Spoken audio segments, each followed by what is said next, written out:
Hello, everyone, from wherever you're watching us from. Welcome to TIHA Archival Conversations, brought to you by Trans and Intersex History Africa, call us TIHA. And at TIHA, what we do, we document and preserve the histories of trans and intersex people across Africa and its diaspora. And I might add that we also recognize the broader movements, communities, and cultural spaces that have helped shape queer lives across our continent. My name is Victor Mukasa, and again, welcome to these archival conversations. We are having today's conversation during Pride Month. Happy Pride, everyone. And this is a time when many parts of the world reflect on the struggles, resilience, achievements, and visibility of LGBTIQ plus communities.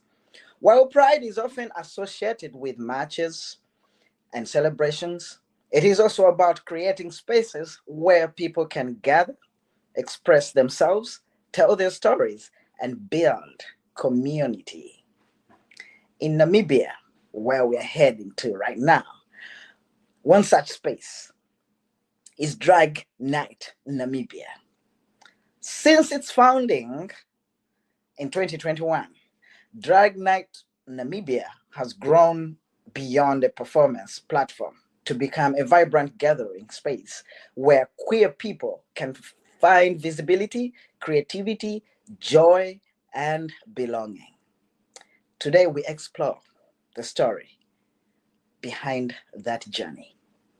Joining us are Rodelio Lewis, known to many as Miss Mavis Dash.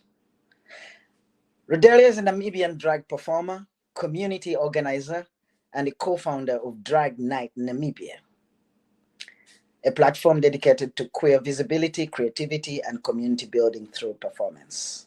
I can see Rodelio. And we're also joined by Liz Ehlers, a Namibian musician and co-founder of Drag Night Namibia, who has helped create inclusive cultural spaces that celebrate diversity and self-expression. Rodelio. I almost started singing. Okay. Just show up. Rodelio Just and show Liz, up. just a second. Rodelio and Liz, welcome to TIHA. Thank you for having us. I I love that. Welcome to the show, comrades, siblings. Thank you so much. We are so honored to have you today here. I think again. We've had you here Again? before, right? No. First time, Victor. Okay, I've had you in other Had so many corners. I just told on conversations. us, but we welcome you to the show. And I feel a little bit of ice inside me. Liz, I introduced you as a musician in Namibia. Yeah. And I Yeah. know that the song Just Show Up, you are the musician, the artist behind that song. Could you please tell us a little bit about that song as an icebreaker? And if you can, please bless us with some a cappella. Take it away, mama. Just Show Up is the anthem of my life, Victor. And this is also what we preach at Drag Night. Just show up. You don't have to be the best. You just have to be there. So maybe I just do the chorus. Just show up. Just show up. You don't have to be the best. You just have to be there. It's like, come on, And Olivia. I'm It's just really showing up. I'm just yes, showing up. Victor. I don't have to be the best. Yes, Thank you. baby. Yes. Thank you so much. Thank you for blessing us with that. And you know, as we are talking about something new today, it is drag, and I think that many people, there are people who don't know what drag is, and let us talk about what happened before Drag Night Namibia? What existed in the cultural landscape in Namibia? But we start with defining what drag is. And Rodelia, could you please do us that honor of explaining what drag Why not? is? Well, drag all around the world has different meanings and different descriptions on like how you actually do drag. Here in Namibia, we've kind of rewritten the script so that it can fit our narrative. Yes. But before we did take on drag, we had this amazing platform called the National Theatre of Namibia. It still exists, obviously. It's the Yes. National Theatre. And the amazing Lisa Ellis wrote and directed and starred and made the music. Multifaceted queen. A production called Butensis, which tackled and spoke about the intersectionality of the colored and bastard community with the drag scene and how we kind of always have this somewhere in the middle feeling. And we, through Lisa's leadership in that production, we were able to discover some of the greatest talents in the country when it comes to drag artistry. And I always say that Gigi has arrived, who is the house mother of the House of the Arrivals and the creative director of Drag Night Unplugged, is the original Namibian drag queen, because before any of us, there was Gigi. And Gigi used to only do these small skits and these little videos of like musical performances and live performances all over the socials. Like it was on YouTube, it was on Facebook, it was on TikTok. Like Gigi was that person that if you wanted to see drag artistry, that's where you looked. And when we all came together after Butensis, we created Drag Night Namibia during the height of COVID. And during that time, we were still trying to figure out what exactly we want to call drag, because drag at the end of the day is not just an art form that is for one specific sexual group. It's not just for one gender expression. Drag at the end of the day is your ability to take what it is that you believe your expression to look like. It's like your superhero. It's your Sasha Fierce. And whenever you do put on your drag, be it female impersonation, be it male impersonation, be it whatever the binary has said, this is what this looks like. Whatever you take from that, you kind of take that and then you add this theatrical element to it, because at the end of the day, we're very theater based. So we take that theater understanding and then we take this global understanding of what gender expression is and we merge them together. And then somewhere here in the middle, you find this beautiful diamond that just gives you Namibian drag. So at the end of the day, Namibian drag is theater meets expression. And we've had the opportunity to work with some amazing, amazing artists who discovered that they're drag artists because of the platform. Yes. We've got at least four drag kings under our umbrella. There is another platform that exists that focuses on drag kings in the country, and they're also doing something in Pride Month. Very excited to see the Kings of Nam come back. We have at least 3 trans performers who do drag with us as well. Yes. And then we have an array of drag queens. And then we have performers that are just performers.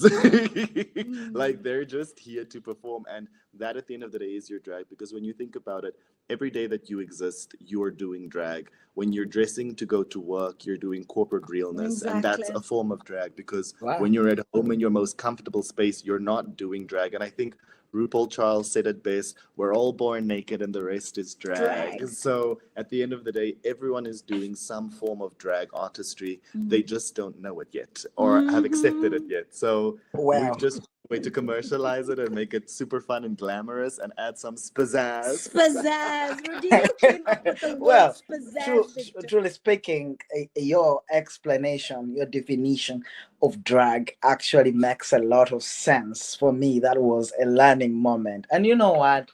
I do drag a lot. And I did it when I was a child. And I miss the days when I was Michael Jackson, the days when I was Mike Tyson also. You know, I think that I'm going to Namibia to freely express myself as MJ. Yeah. So that was really interesting. And you mentioned Gigi as Gigi was an earlier drag performer. Liz, before Drag Night Namibia, there was Gigi. Was there anything else in the culture sense Mm. for the queer community in Namibia, before or during the time that the first Mm. drag performance Yes, started. there were absolutely some performers Mm. who did shows, who did Yes. appearances, and it was beautiful to see how everyone was trying to identify what they felt like as their higher self, as their Yes. performer Mm, self. And it was so interesting to see, Gigi with her blue wig on Yes. TikTok mm, versus mm, Enchantée, who performed as Beyonce in drag and won a drag competition Mm. during one of the earlier prides. So there were these silo moments, Mm. Victor, and it was just an absolute slam dunk for us to work together as an ensemble, as a Mm. collective. When I wrote Butensis, I looked at Gigi, I looked at Miss Mavis, I looked at Alaska. Alaska, who played Boot, aka Alaska, and I saw absolute royalty. Performers who knew exactly who they are, what they want to say and represent for Namibia, and even the androgynous characters that we mm. find Mm. everywhere in our beautiful land of the brave. I felt that as a director, as mother, I'm called mother for a reason. I Right. collected my children and I said, let's go. Let's create a house that feels safe for everyone, where we can put on a show and make money with it and learn and create who we are as drag performers. Wow. Wow. Now I'm imagining life in Windhoek before, life in Windhoek those days. And I remember as an activist in the early 2000s, I met with a lot of activists from Windhoek, from the Yes. Rainbow Project. Is that what it was Yes. called? Mhm. Before outright Namibia, Mm. and Yes. there were reports about homophobia and Mm. transphobia, and Mm. resistance against expression in Yes. terms of gender. And I'm wondering, were these shows, even, I mean, before Drag Night Namibia, were these shows open to the public, or was it just queer, secret queer spaces Mm. Yeah. where you had them? Were they So welcomed? Drag Night literally, and I always say like, as much as the COVID-19 pandemic like brought about a lot of destruction and a lot of like chaos to a lot of our lives, it Mm, kind of also gave us the unique Phoenix opportunity Yeah. for everything that burned down and all the ashes that laid down for a specific egg to fill that void. Because in that moment, there were no spaces for anyone to go into. wow. So at the end of the day, because our art is the main focal point of what it is that we do, because at the end of the day, we are artists. As much as we are queer bodies, as much as we are trans Mhm. bodies, as much as we are drag queens that are wearing very copious amounts of sellotape Right, to tuck everything away. right.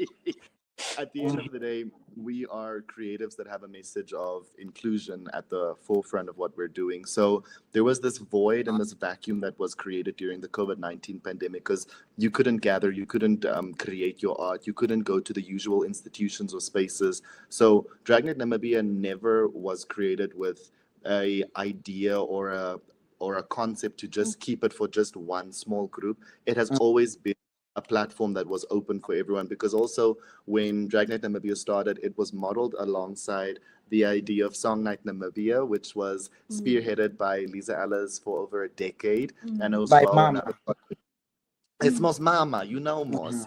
And mhm, another project called The Gathering, which focused Mm. on a multidisciplinary look at different artists. And all of these shows happened before COVID. And Lisa took Song Night onto an online platform so that you could still experience Song Night online. So both of these platforms gave me the concept and the idea that art is supposed to be palatable and consumable by everyone. So there Mm. should never be this weird feeling that, oh, just because we're queer, you're not allowed or you're not welcome. Of course, right. there was a ticket price. Of course, there was a ticket price. Mhm, But it was completely and 100% accessible and open to everyone. And with our amazing partners that we used to work with, who now live in Canada, Jonathan and Hanan from Cafe Prestige, we had this beautiful spot in the center of town in the street called Independence Avenue. Exactly. And it was so beautiful to, like, when you look back at it and you're like, Independence Avenue, us finding our independence in one of the craziest times of the world, the COVID pandemic, and we were able to create this beautiful space where you would literally see sold out shows Yeah. every single month. You would see people lining up and leaving and going home because they're angry because they can't sit because there are strict regulations on how many people can come in. But as the show grew, as time passed, we were able to find and accommodate bigger spaces where we really could house everyone into this concept and this idea of this collective ownership of safety, security, and art. Because at the end of the day, what we're doing is We're art. artists, Right. and we don't gatekeep. That's a big part of Drag Night, Victor. We don't gatekeep, we share. And this is where the next phase of Drag Night has naturally progressed into is our workshops on Yes. makeup artistry, on MCing, on DJing, on Mm. I mean, Drag Night birthed my DJ Rise Elders drag character because before COVID, before Drag Night, I was not a DJ. I always had this dream. I kept telling my husband, I'm like, Habibi, I think I can spin that. And then Drag Night called something in me to say, please reveal your drag character. Right. The drag character is a DJ. Yes. And then the music was so liberating. And there's one thing about drag and ballroom culture. It calls on an energy Yes. that you never even knew you had. So, and I think that's why I also called myself DJ Rise Elders. Because I kept wanting to have the sound of our ancestors merged with the future youth over here. And Right. it felt like the right belonging space, because I've never wanted to fit in. I've always Yes. wanted to belong. And this is where Miss Mavis, as the founder with the other two founding mothers, said this is the platform, and there I also found a space where I could become the DJ that I am today. Right there, DJ Rising Elders. Rising. You Let's remember your get original, right like, there your original and drag name? and recognize those who were a part of this. So, Rodelio, if you could, I'll throw this to you.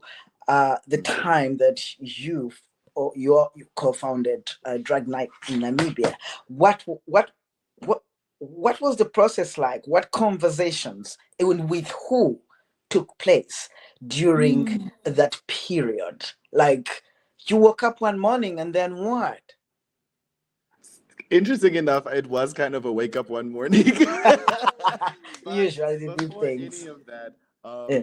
because of the amazing work that we did with Lisa for Butensis, because also Yeah. at the core of everything that I do, I'm a theater child first. Award-winning, double award, just won Best Supporting Actor again for the second time at the National Theatre. So we don't play, Victor. We don't play. National theater, not the queer theater, but national theater.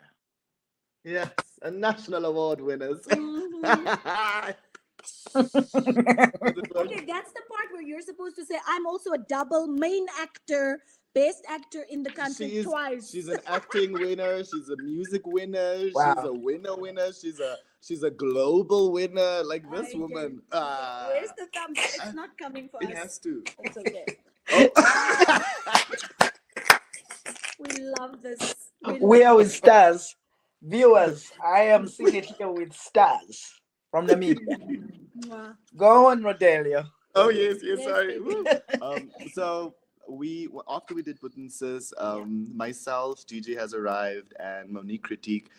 We kind of like formed like this very interesting like we called ourselves the Triad, which is a name we got from Lavinia, who is an amazing director as well.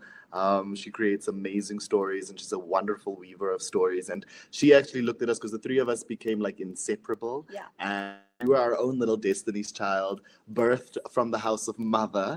And during that time, because I have this like insatiable like need to just work. I like working, and I like going places and doing things. And Gigi has this constant idea of let's create things out of curtains. And then Monique has this thing where she's just like, choreo, we need to be cutthroat, we need to be this.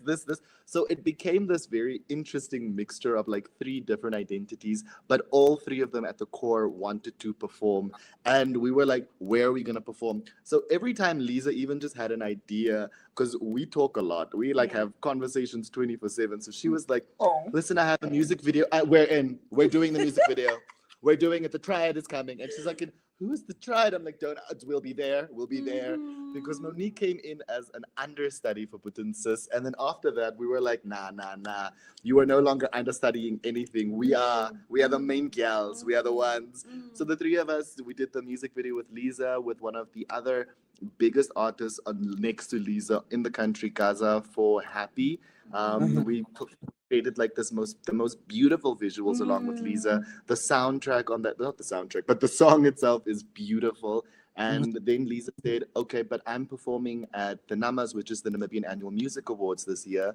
And it's my Artist of the Decade performance. Yeah. And I would like for the three of you to be there because I want to represent. And Lisa's always been one of the greatest allies to anyone. Stirred Victor. The fact that I brought drag queens on the national platform. Literally. People were like, this woman is fearless, but the queens were more fearless because it was the first time you saw drag queens on a stage of that nature. And I just felt like we keep lifting lids. We keep, opening doors to have conversations that are uncomfortable, that are necessary, that are a little bit controversial. And for a country like Namibia, where people just want things to be done in a certain way, we've always been stirrers of conversation, of progress, of inclusivity. And I think that was really important. And some of the toughest conversations Rodelio had was with Positive Vibes and all the institutions who have been doing the work. They finally saw that these three drag queen mothers, they have an intention to take Namibia to the front with their work as drag artists. Right. And yes, where was that? What's that? That's at the National Theatre on set for Lisa's beautifully written and directed Putin Sis. That's the story that really started it all. Like that's like really like the airport moment for all of us, because like before that we were all working in our own silos. Obviously we all had our own moments. Which year was that production again? 2020. We started in 2019. Yes, and then it was supposed to be a live production with a live audience. It's a talk show, it's a drag show. We broke so many barriers, but then COVID came, and we were the first hybrid that went into a video format, and now people can watch it if they buy the DVD. So hopefully the footage will be allowed to be put online soon enough. I'm still in discussions with the National Theatre to make that available for everyone during Pride Month, because I think it is one of the foundational pieces for us. It really is. So it is 2021, Drag Night Namibia has come into existence. You've had your first show, first 5 shows. Was there any resistance? Oh, we've had, But in cycle 1, we didn't have resistance. Because of COVID. COVID took all the but that was the beginning. Also, this picture was so right after we did the Namas. We took like a small little hiatus break, and then our good friend Kulan Ganes launched her casting agency called Pencil Casting. Yes. And when she launched Pencil Casting, she launched it at Cafe Prestige, which Yes. was the mother venue for Drag Night Yes. Namibia with Jonathan and Hanan. And then we did this shoot with one of Lisa's like prodigies, Priscilla the Dessert Queen. And this was for her Love Yourself campaign. And a few years before that, I did the Love Yourself campaign with her for the LGBTQ plus community, Yeah. where we were just an array of like queer people. Donovan was in it, I was in Yes. it, a good friend of mine, Xavier, was in it. And then we called her up and I asked like, hey, Priscilla, could we do this campaign with you? Yes. And then she said, come through, honey boo boo, let's do it. Mother was there. She was sorting out hair. She was braiding my hair. And then we did the shoot. And it was in the national newspaper and a few other papers. And it was this national campaign just talking about how we need to love people for the bodies that they're in Yeah. and how they represent themselves. And that's always what I'm saying. Like the foundation of what we've always done has always been about love and access. It's never been about gatekeeping. It's never been about holding all of the toys.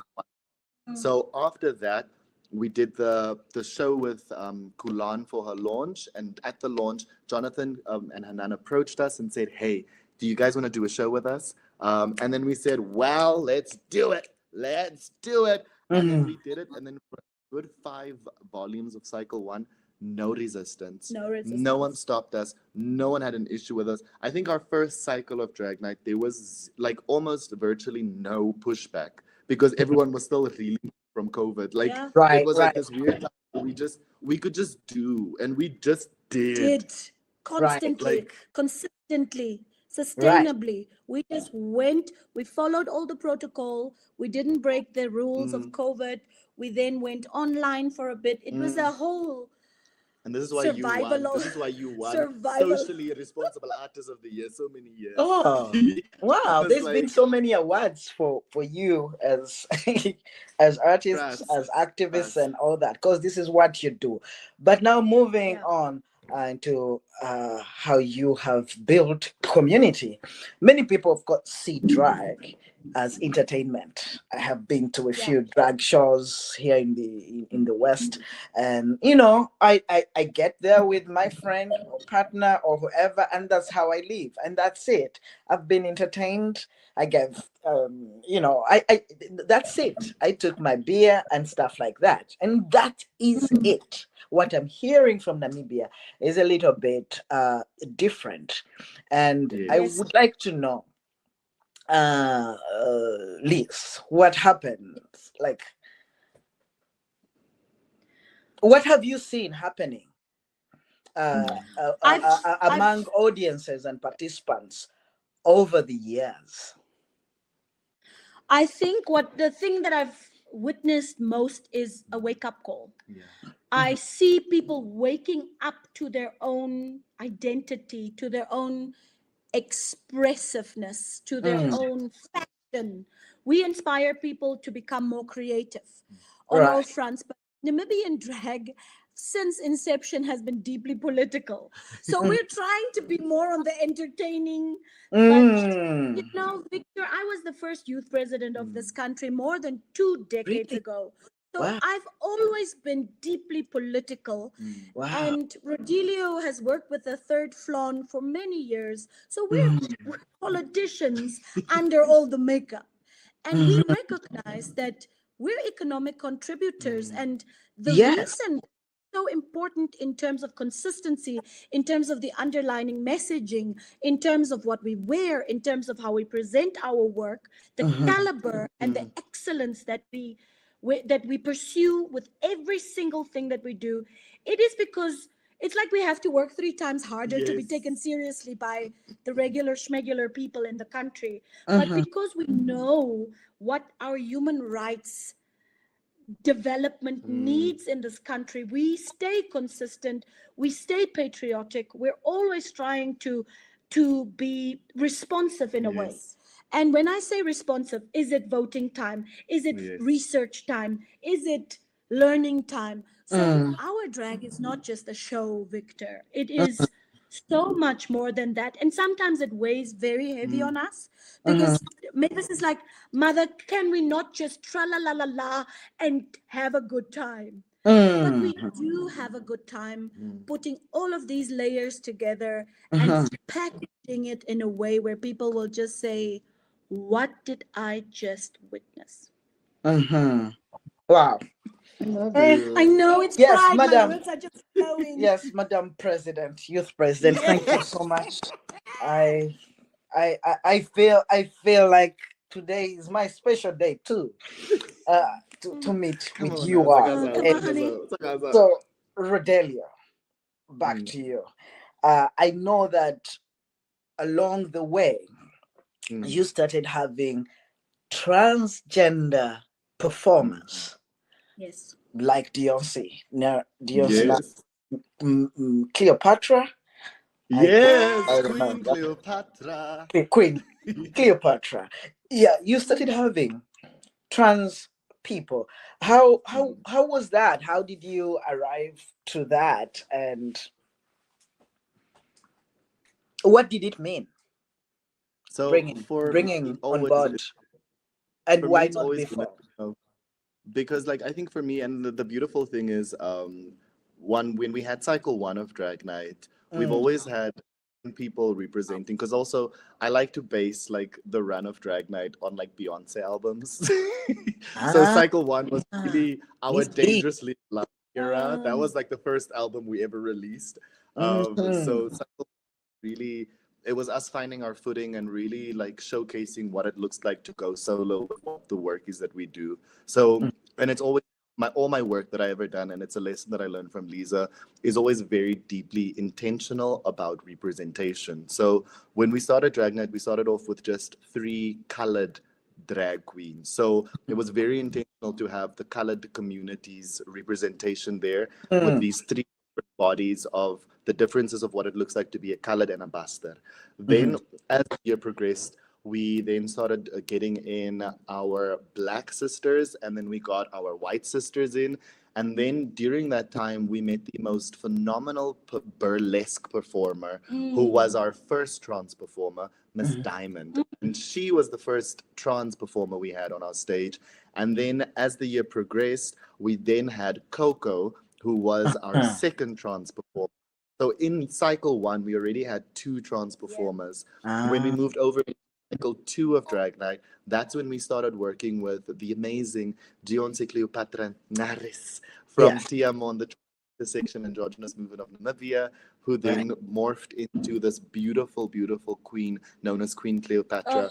And during that time, Cleopatra and I always had like our conversations about like what it means to be on the stage, what it means to be on the stage. And she was never ready until she was ready. Yeah. And then she joined the party. And then when she joined the party, it really was about us ensuring that every single person gets to see themselves on a stage. Because at the end of the day, when I was growing up, for example, I didn't see people like me on TV. No. And when it comes to Mm. stage, we don't see people like us on stage. So it's always been deeply important for us to make sure that every type of body, every type of skin tone, every type of identity, like expression is seen on that stage. So I can never say that one singular expression is a token for us, because I don't see tokens. I don't see people as tokens. I don't see people as objects that you can play around or move around with. I just see representation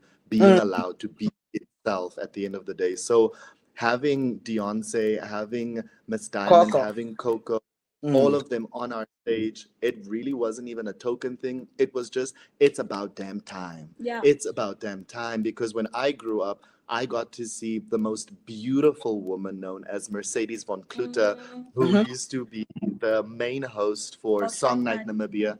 And she was the first trans woman that I got to see when I came to Namibia, like to Windhoek. Wow. Because I didn't know trans people existed at that time. I had no idea until I moved to Windhoek back in 2013, 2014. And during that time, I met Mercedes and I was like, but you're just a woman. And then she's like, no, baby, let me tell you who I am. I am Mercedes von Kluhe. And I was like, oh my gosh, you are décolletage, décolletage, you are all of these yummy things.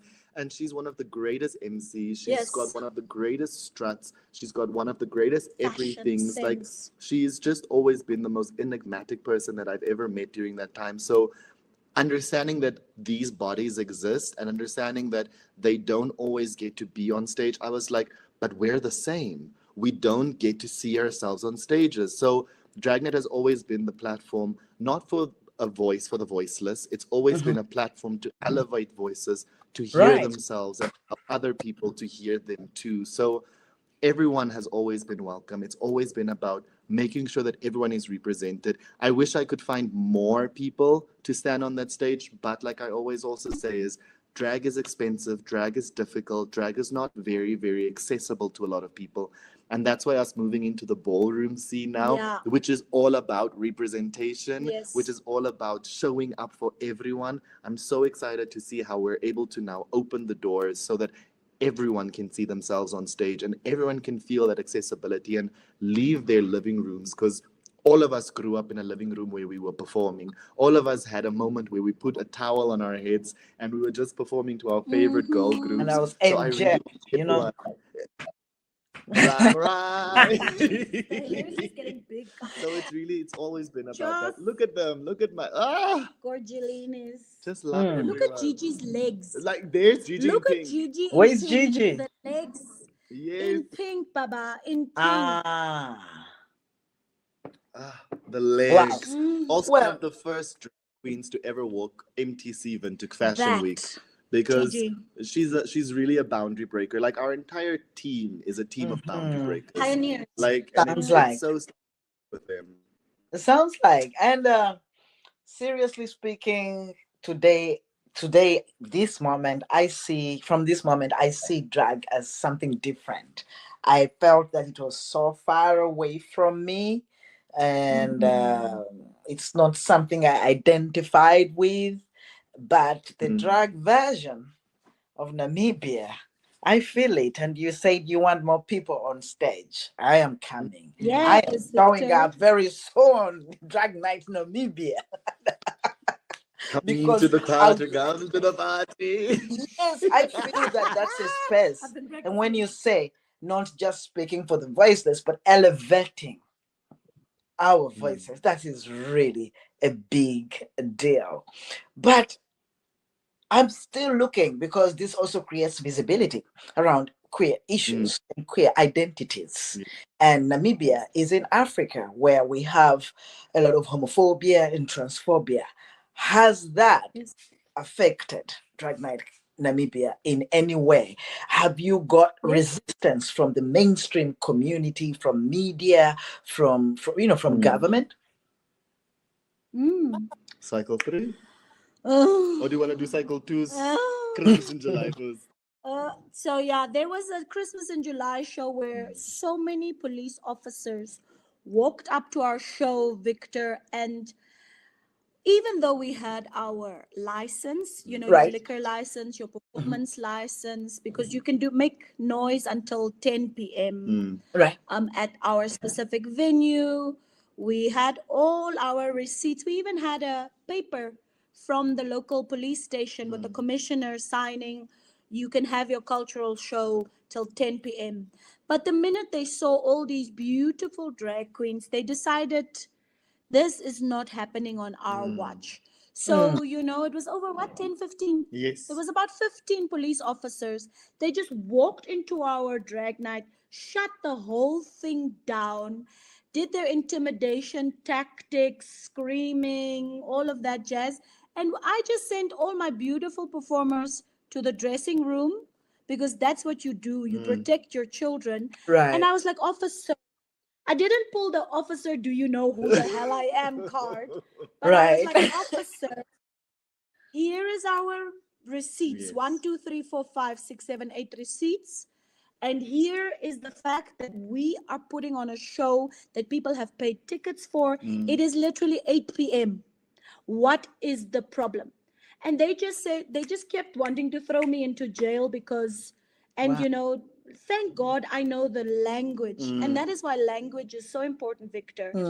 But that thing threw me for a loop for a while, physically, to see what intimidation looks like, to feel how you respond, because the performers were not the same afterwards. When we resumed Right. the Of show, course. we flatlined. Yeah. Yeah. I imagined that such a thing happens, and it is so sad. Uh, and I was really wondering I was thinking about how different it is from, say, Uganda. You see, some of these countries, the only reason that that kind of drag performance is accepted is when known straight individuals are doing it. You know, Yeah. they're known already. Everybody knows they're straight, and so they will put on a dress and perform, and even perform for children on TV, and nobody Yeah. cares. And here it is Yeah. in Namibia, where you have the queer community doing this. And I was wondering, Yeah. like, how do they even manage in that kind of environment? And that's why I posed that question. I expected there would be resistance.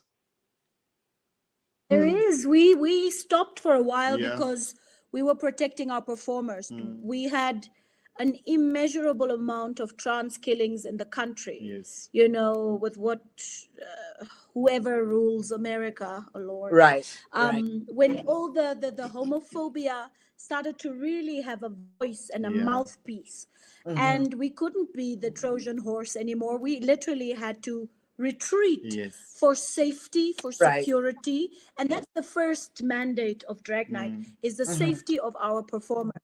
Right. Because we're not going to put on a show when we don't know if the performers are going to get home Yes. safely.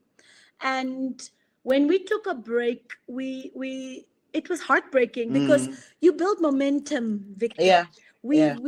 we are some of the most consistent show producers in the country. Let's And put look it here, our way. you're Show building a space where people can freely express themselves. Of course, you die if it closes. exactly. If So you're one of them, we yeah. had to respond. I've recently found out that responsibility comes from the word respond. And we have had an amazing ability to respond and show up. And I think we're proud of ourselves that we didn't put on shows in a time where we didn't know if it was okay or safe or That was sensible. responsible. And Yeah. when we returned with a bang, and the Yeah. newspapers reported that bang. And we've been going strong, even though we would love to find a home for the show where we can have enough seats, where we can Yes. have enough amenities, where we can have enough Everything. demonstrations, like a fest. It must be like a festival every time. And you should be able to say, this is the place I want to be once a month where I feel home and Yeah. elevated, or like Mercedes usually said, amplified. We just Amplified. amplify everybody's talent. I like that. Oh my God! If Namibia knew, they would give you support to just talk about that country, because you make somebody fall in love with Namibia when you speak about, Ambassador. right. Seriously speaking. But okay, moving on. Here at Tiha, you know that we are an archival space, and Yes. it is about documents. It's about somebody coming up here and telling the story. It's about the photographs. We asked you for photographs so that we put them somewhere and people can see them 50 years from now, recordings and all those historical records. But listening to your story, I wonder whether Drag Night Namibia itself has become a kind of living archive, a place where stories, identities, creativity, and community memory are being preserved on stage in real time, you know? And Love it. yes, on stage in real time, like every time you're up there with all these performers and people expressing themselves, you're archiving. So what stories are being documented through your platform? Like what kind of, because that's archiving. History is in the making.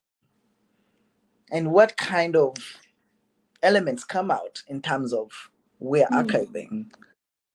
Well, stories of like existence. I mean, we even have one of our performers, one of my daughters from the House of Dash. She got married to her husband in Cape Town, and they're a very happy queer couple. I know that we have real time also made sure that when we do work with civil society, we also give the platform for them to make their message palatable to the community and to our audience. So whether it be we're fighting for Philip and Memo to have their children in the country by bringing Paula and Maya home, whether we are doing an amazing campaign with Positive Vibes called Just Like You to help people understand that as performers, as queer bodies, as drag artists, we are just like you. We are economic contributors.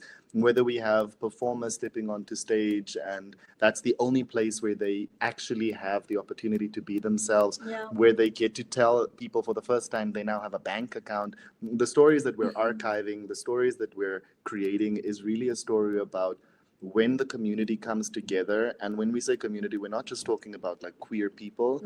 When the community comes together, when the village comes together, people are allowed to live, people are allowed to exist, people are allowed to be cultivated into something that makes them an actual active member of society. And what we've been able to do with our show is really humanize the narrative of who we are as people, because too often we have this Eurocentric or Western ideology like pasted on us of being a comedic relief, or being this tragic love story, or being that friend that just has another disease that's going to die just now, or whatever that people have decided for us to be.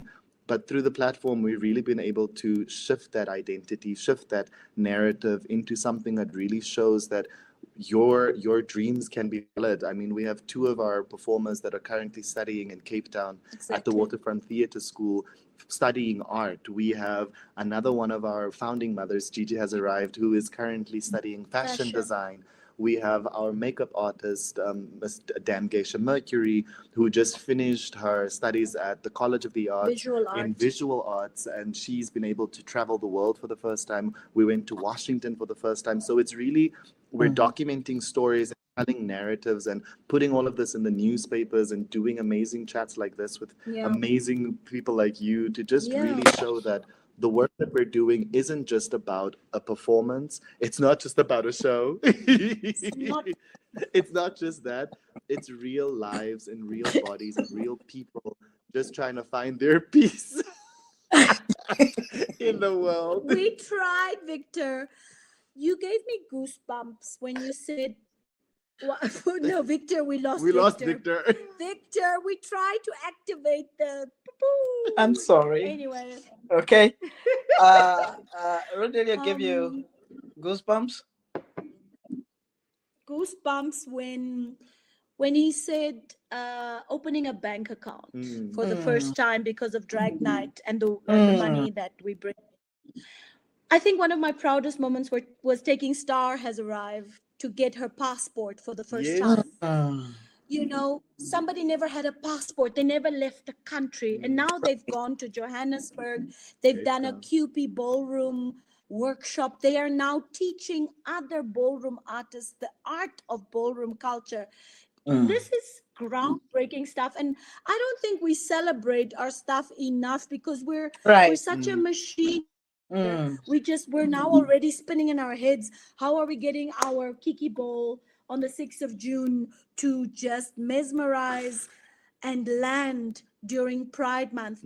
So there needs to be a moment for Rodelio and myself and the entire team to actually reflect and say, guys, we did this. We actually pulled this off. And that's why when you said we're a living archive, I'm so happy that I entered Drag Night Namibia in the African Queer Archive. So I will be accessing interviews that Rodelio has already done with a few of the drag artists and submit that so that it can be seen on a higher platform, an international platform like yourself as well. So I definitely think we've entered our archival era. No. We need to leave that legacy. Yes, you are documenting, and you see that even we know people are going to watch this conversation many years or decades from today. But what you do, Rodelio mentioned the story of existence. These people existed. It will be proof of existence of certain Yes. identities in Africa. That is what we Yes. will be pointing at. Like how we say, oh, when they reached these caves in Egypt, they found these writings and stuff. This is how people are going They to know. found blue wigs. They found This is how blue Glitter. wigs and glitter. people are going to talk about the shows, that have been televised or recorded somewhere as that proof in the next generations, future generations. But as we come to an end, Liz, mother, you have been written about in Namibian media and Southern African media as an ally and supporter uh, uh, of the community and Drag Night Namibia. Uh, what keeps you committed as as an ally? What keeps you committed to support this community in the ways that you do?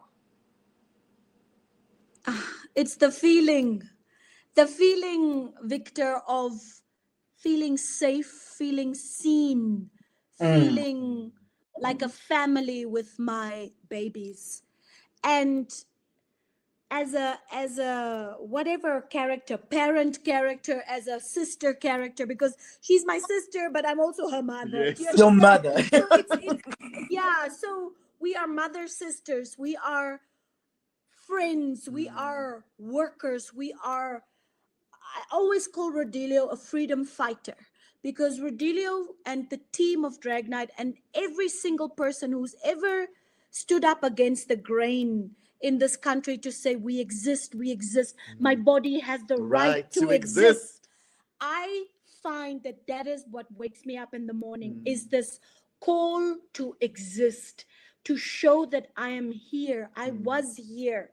And it's not so much proof to other people, but it's this yearning in myself that I responded. And I come back to that word respond, because to me, I need to feel before I can hear. I need to feel before I can talk. I need to feel before I can act. And there's a feeling that I can't deny when I'm with my babies. And we create a place of very glitz and glamour, but at the bottom of it all, it's tears streaming down our face saying, I have a right to exist. I need to tell my story, because at the end of the day, we're telling our stories from our perspective. And I'm the expert of my life. You're the expert of your life.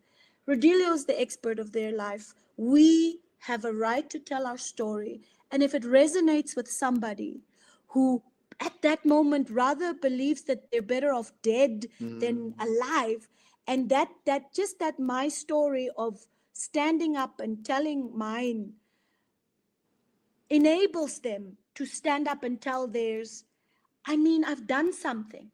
I showed up, not only for myself, but I showed up for somebody who didn't think they had the energy left to be their true selves. And I think that's why I do what I do.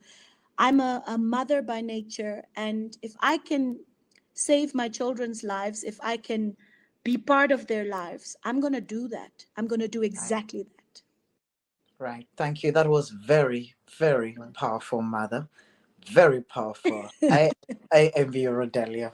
You have such a super Thank mother. you. But I as we am envious. come to Enviable. close, uh, and I believe that was one of our closing submissions. It was very, very powerful. If I'd known, I would have left you on the screen alone so that you speak to people even more, closer to them. But as we close, Rodelio, I'd like you to speak to queer communities across Africa about what we have just talked about what you have shared, encouragement in terms of expression and the freedom to do so, and some kind of encouragement, because growing up in Africa and my years, teenage 20s, 30s, even 40s in Africa, I wished I could do certain things. Like I told you, I wished I could just. I used to perform to the bed and shoes and everybody as Michael Jackson. And if as an adult, I felt that that space is not for me, where people go and perform for various reasons. But we're hiding. We're in cocoons. A lot of young Africans, queer Africans, are hiding and holding together this thing that they want to let out, burst. Speak to these people, encourage them. Any kind of message that you would have for a young Namibian, please I'll extend it say, to the rest of us. all I can say is to everyone, to every single person out there, regardless of how you identify, regardless of how you see yourself, regardless of who you think you are going to be. I just want to read a few names, and these are the names of the building blocks and the performers and the concept drivers behind Drag Night Namibia. These are our performers, these are our queens, these are our kings, and it's Miss Mavis Dash, Selena Dash, Mashai Dash, Monique Critique, Coco Co, Gigi has arrived, Star has arrived, Bianca has arrived, Atlantis Amanda, Miss Zasha Au de la Zoidia, Madame Francine de la Aqua, Alaska Legacy, Sir James Legacy, Pamela, Sven Eric, O.C. Ebbs, Miss Diamond, Shaquinza, Miss Rose Petal, Poison White, Licious, Trey Jean, Helen Beck, Tian Turner, Ava Lamore, Dame Geisha Mercury, Sodomitra Gamora, Queen Cleopatra, Nga, our ally performers, Lisa Ellis, Khadijah, Anthony Knows, Diola, Hildegard, Odile, Bradley Falsetto, Vocal Front, Riley, Rigard, Lilith, Sunray, Wilzan, our dancers, Marshall, Michael, Kushi, Kiano, and the list goes on. And these are names and bodies and people that have shown up for themselves and that have shown up for us. And the one thing I will always say is lean into community, lean into that truth and that identity that you find when you're around the people that care about you the most and the people that you care about the most, and understand that you can water your forest or you can water your garden. Your forest is open for everyone to eat because your garden can only feed so many. So stop just watering your garden and thinking that you need to protect yourself from everyone, thinking that you need to protect yourself from yourself, and go out into the forest and remember why we are here. It's to build community, it's to build that village, it's to build this self-sufficient narrative where we can all go and dance in the forest. So leave your yard, walk outside and go to the forest and go water that forest so we can all eat and go back to what makes us truly human and truly connected to the earth. Because at the end of the day, that's what matters. All of these names and your name one day too, because you are part of your own story. Be the writer of your story, be the director of your story, be the creator of your story, and understand that your story matters. No one can decide that for you. And if people don't want to see you, build your own stage and let them see you, because there is power in your story. There is power in I am. So be you and finish that statement. Finish I am for yourself, because I am Rodelio Lewis and I am Miss Mavis Dash and I am a colossal creative architect and I can create whatever I want, and whatever it is that you want is your responsibility. Yeah. Do what you want to do. Just do what you need to do. Do what you need to do. Do what you need to do now. And go out there and celebrate. It's another song by Oh my Lisa. God, I love it. I love you most. And find your tribe. Find your tribe. And when you find your tribe, love. Protect them and live. Because it's really difficult to find your people. But know that the first person that you have is you. Every other relationship you have in this world is a bonus, and you don't have to work for a bonus. but you do need to work for you. So find you, love you, and be you unapologetically. Other than that, we love you guys so much, and I can't wait. Okay, I let's can't go. wait for us to work and see all of you, and I can't wait for every one of you to possibly be part of this Drag Night Namibia narrative and storyline. And I can't wait to see other people create platforms like Drag Night Namibia that is about the forest and not just the garden. So go out there and make the forest thrive and sing. Van ons moet in die forest dance. That was literally, we have to dance in the forest. Do what you need to do. Do what you need to Do what you do. need to do. Do what you need to do now. Hey. Just do it. Thank you so Just do much. it. Thank you so much for this amazing moment, Drag Night Namibia. And mother, thank you for what you do for the community. You are mother to us, to me right now.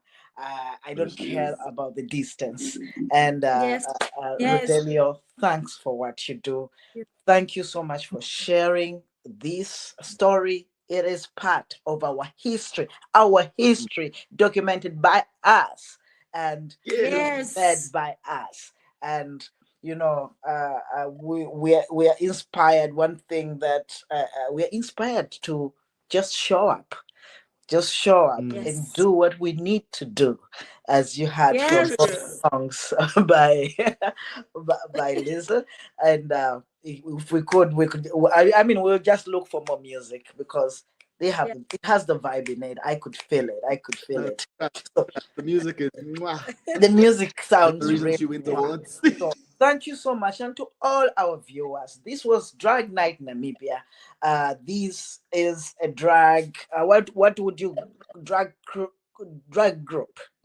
Drag company. Drag company. Drag The company. premier drag company. The premier Premier drag. Drag drag company of company Namibia. of Namibia, and it is they've shared a story from which we can all learn something. Share this video with your communities and let us encourage each other to just show up. Happy Pride to everyone. Happy Pride. Happy Happy Pride! Au revoir. Pride. Come on, Coco. Come on, Hey, Mavis. Mavis. Come on, Selena. Stunner lotion. Yes, Drag Night.